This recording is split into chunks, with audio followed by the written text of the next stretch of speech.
Dneska jsme se vydali na pláž Horside. Všem ze strany od Selfjordenu, to je trošku delší, bude to asi 7 km na pláž. Skrz sedlo, nahoru 400 metrů, dolů 400 metrů. Pak se zpátky. Uvidíme, jak to ještě po včerejšku zvládneme, ale snad to bude.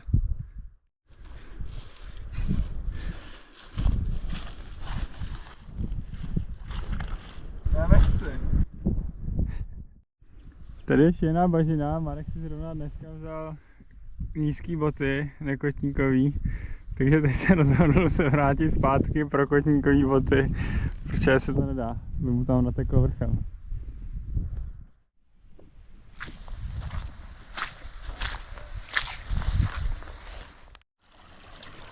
Tady to normálně i vyvěrá, kdyby toho tady nebylo málo.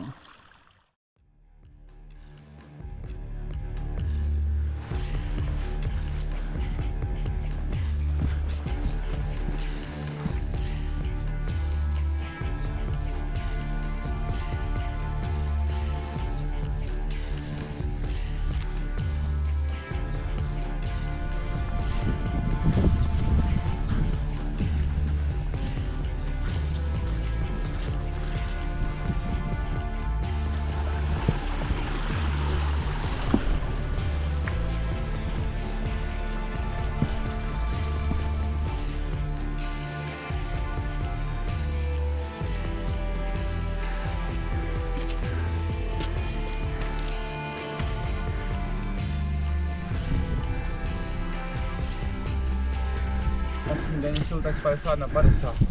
Jak si kdo udělá. A já mám radši sladkou snídaní, no, prostě.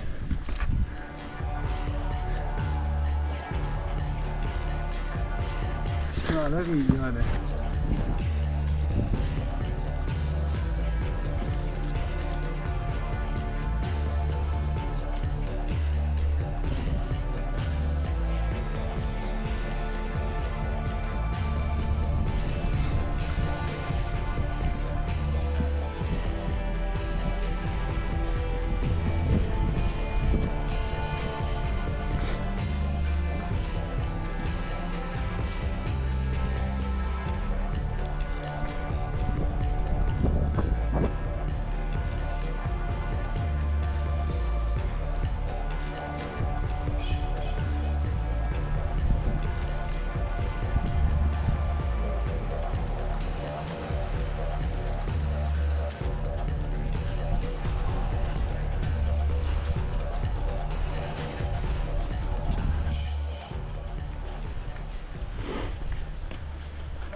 Úspěšně dorazili na pláž Horside. Jo, dorazili, no. Trvalo nám to asi 4 hodiny, plus minus. Přišli jsme sem v 1:15 PM a ušli jsme, já jsem teda ušel 12 km, 12,5. Kluci ušli asi jenom 11, protože já jsem tam měl menší zastávku a ještě jsem tady pobíhal po pláži s hodinkama. Takže jsem trošku nachodil víc než oni. Trošku. A ty 4 hodiny jsou vlastně taky s pauzou, co jsme sem šli. Protože jsme museli čekat na Jeřmana, protože čekal na to. Musel jsem vyřídit telefonní hovor a e-mail. Tam určitě bude na nějakém záběru. Prvních 5 kilometrů byla docela pěkná bažinka a tady to údolí taky bylo docela mokrý. Tady ten konec byl úplně stejná bažinka jako začátek. Jo. Tak A ono vlastně i ten pro prostředek byl docela bažinka. V podstatě Dneska- jsme šli celou dobu bažinou. Dneska je to šťavnatý, no, jak říká David. Jo. Vlastně i ten hřebínek, no, celý. Jo, ale je tady krásně. Došli jsme sem a Vykoupal je jsem to se. super. Bylo to studený, ale bylo to krásný. To je hlavní.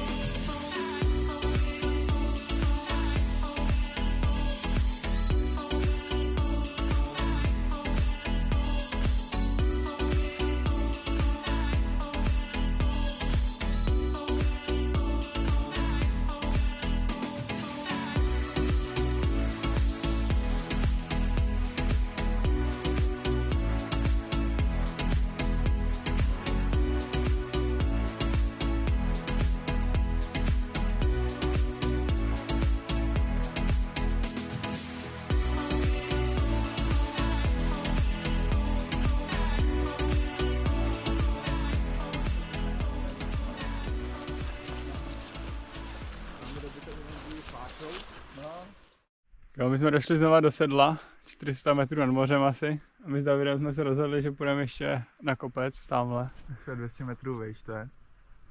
A Marek už to vzdává pro dnešek, prý půjde dolů k autu. Já jsem pobíhal po pláži a koupal se, takže mám jako víc co své důvody prostě. Došly sušenky. A ještě jsem na začátku To se je vracel pro jiný boty, bo já to mám tady tam už nachozený, to si tady pánové musí dochodit, no. Prostě, to je jasný. No hlavně, že máš výmluvu. No samozřejmě.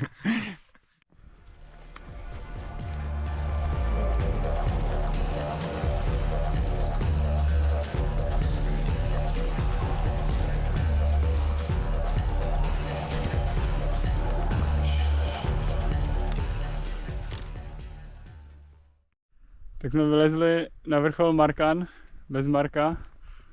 Je to teda mezi vrchol, tamhle je Brantua, nevíme, jestli tam dojdeme teda.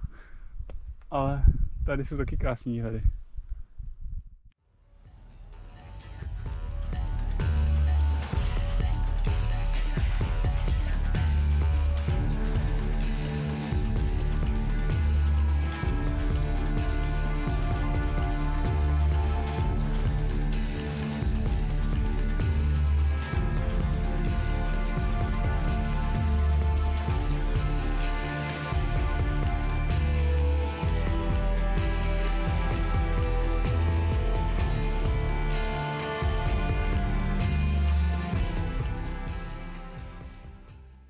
Zjistili jsme, že pohřebení to dál nejde, že musíme to trošku obejít.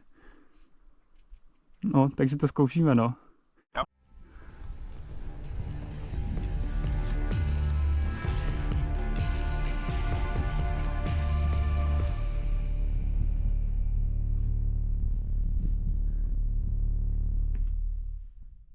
Dorazili jsme na vrchol Brantua, 702 metrů nad mořem. Byla to docela výzva, ale jsme tu. Byla to výzva. Tamhle pak Jirka ukáže, odkud jsme šli. A jsou tu výhledy na všechny strany, jako. A pod náma pěkná děura. Pořádná. To možná můžeme ukázat rovnou, že tam nezahučím.